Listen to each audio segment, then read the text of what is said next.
Thomas, he began campaigning to make Sodor a sovereign state, with him at the helm, of course. Not long after, an illegal referendum was announced. Engines that could rolled up to polling stations and made their superfluous marks on inconsequential forms. Of course, the UK dismissed the decision, so the engines took the next step, forcing the people out of their own homes and towns.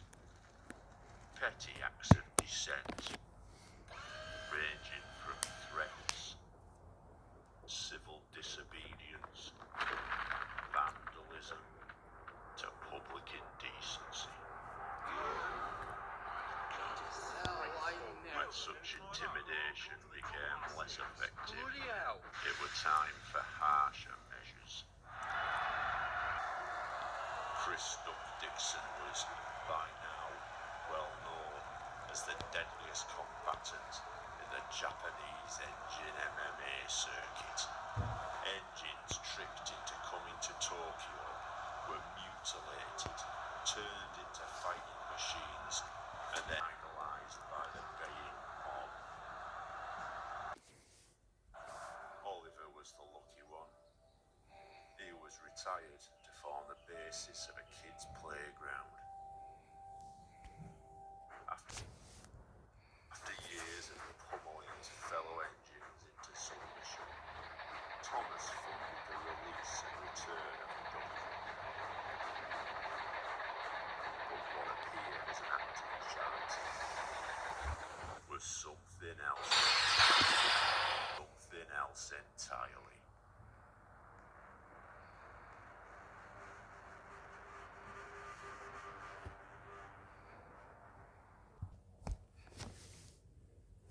Thomas knew that, despite Duff's outwardly calm demeanour, his demons would eventually be dragged back to the surface.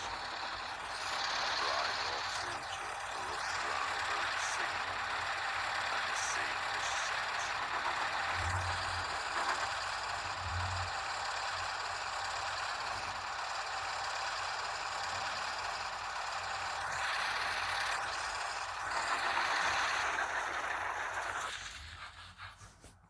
Beg pardon, sir. Excuse my intrusion. I won't. You frighten my customers. I'll teach you.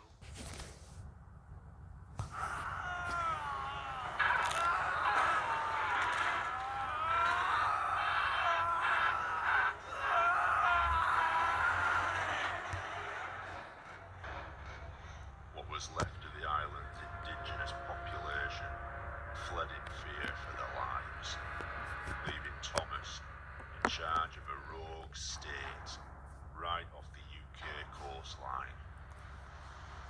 Fearing coalition with other enemy states, the UK began a blockade of the island. No coal, no fuel, nothing allowed in or out.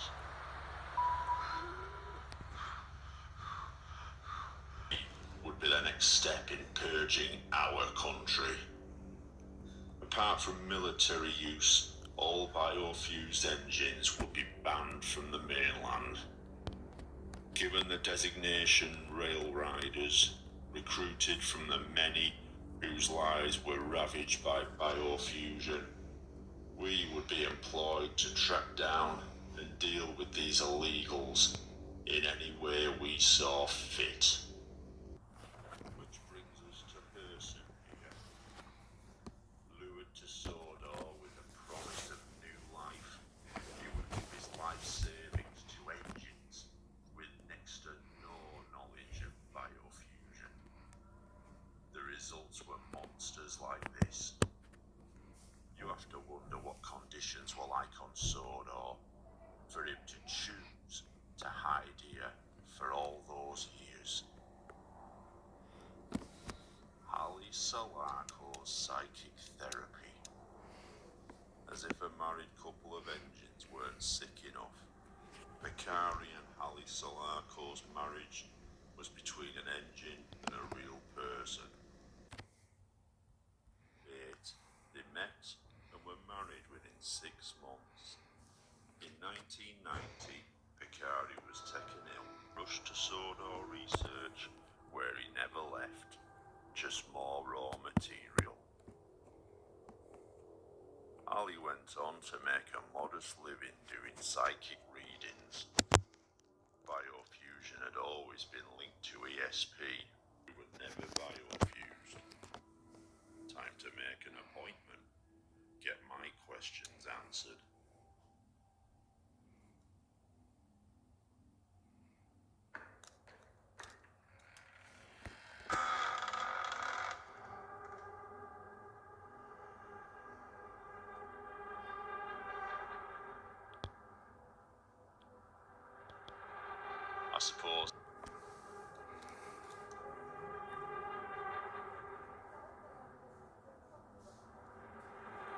I suppose this is where you end up after mixing with engines for too long.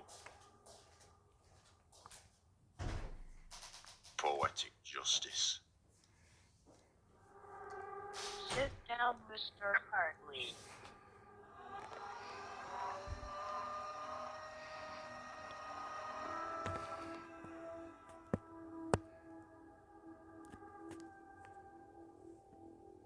I sense a great enmity in you.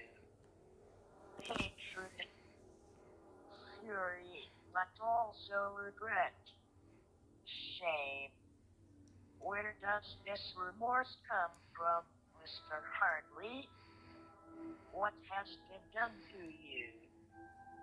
Share your pain. Open your mind to me. Show me your soul. Show me everything.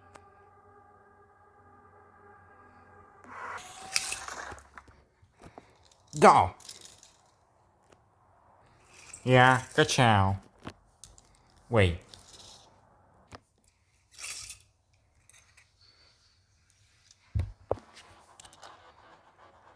Get inside.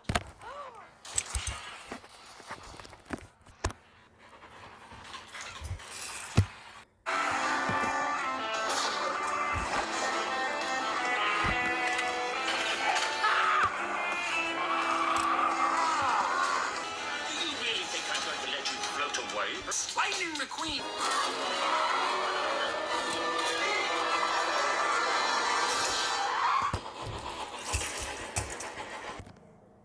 Daddy?